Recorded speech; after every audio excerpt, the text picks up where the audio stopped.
morning, guys, and welcome to Saturday Question and Answer right here on the Digital Outlook channel. Now, guys, Judy and I are at the Quantum Financial Summit. It's here at the Radisson Resort in Cape Canaveral, and we're going to be heading over to the convention center just in a few minutes here. But before we do, I thought I'd get out here. I do our Saturday Question and Answer. Now, for the question and answer today, I want to actually address that whole crypto summit deal because there's some big time questions that have come out about that.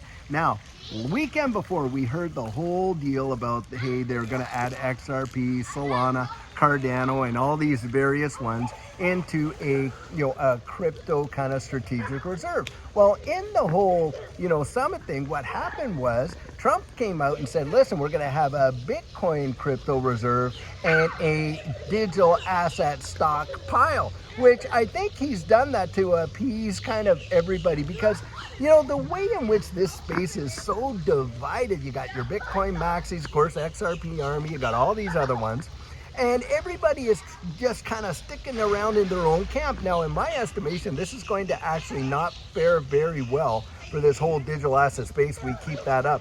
But needless to say, the infrastructure as it is now is there's going to be a Bitcoin crypto reserve and a digital asset stockpile. So everybody kind of gets what they want. Now, having said all that, David Sachs came out. He was kind of walking back the whole thing because he would say, oh, well, Trump said that because, we were getting all these, in the top 10 for market cap and all this and that with XRP, Solana, and Cardano.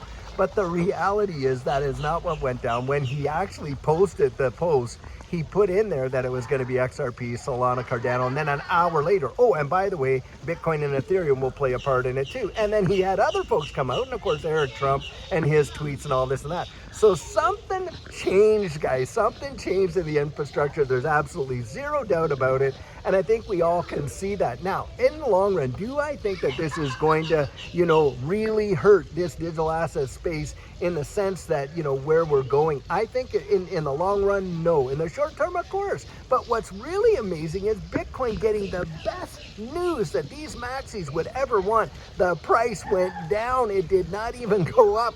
And so, guys, sometimes it's the whole buy the rumor, sell the news event. That's exactly what happened.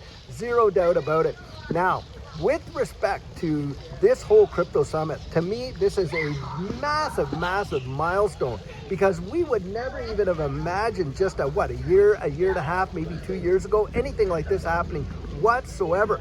And guys, having said all that, I do believe that down the line here, we are going to see some big changes because what we watched there, what was presented there on the TV, that was only the Trump part. They were behind closed doors, I think, for another few hours, hammering stuff out.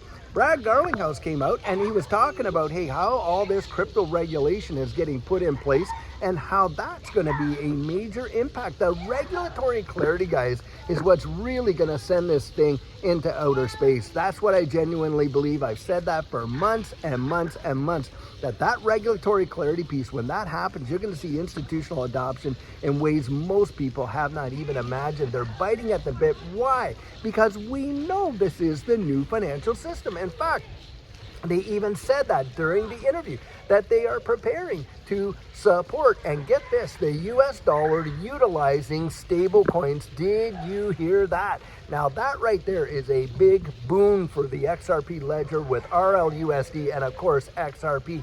That is a massive, massive deal. I don't think most people are thinking about it. They're discounting it in a big way. You can't allow yourself to miss out on those kind of things. Just be strategic and don't get wrapped up in the emotion of it because, of course, there's a lot of emotions attached to this whole space and everything that's going down. Now, guys, Judy and I are going to have to run over and get into this conference right quick here. But you know what? For this question and answer, I thought this was a big one to kind of address because to just ignore what happened on the Sunday prior. And by the way, having said that, I will say this as well. There was some leaked information because some folks were up there, they went and they actually pumped the thing massively. In fact, what ended up happening is the whole thing went, we saw like a 50x leverage long on a massive amount that just went bang, and the same one shorted it when it fell all the way back down. Now that right there tells me that we are dealing with major market manipulation. And for whatever reason, however that information got leaked, somebody knew what was coming down the pike. That's what I genuinely believe. I think that should be absolutely investigated, because guys, if you did that in the traditional market, you would be behind bars for a long time. Look at what they did to Martha Stewart over just a few bucks. That was insane. How many people got liquidated because of that whole pump and dump like that? That to me, guys, is why we need the regulatory clarity piece. And that's what I think we're getting, what we're going to get out of these whole crypto summits and things like that. And that's why I think it's such a major deal. And guys, I sure hope that, you know, we all get to see it. But I'll tell you what, later on today, I want to come back and give you kind of synopsis of what's happening over here at the Quantum Financial Summit and all that kind of stuff. But guys, I sure hope you're having an absolutely fabulous one. And until later on today, guys, have a great one and take care.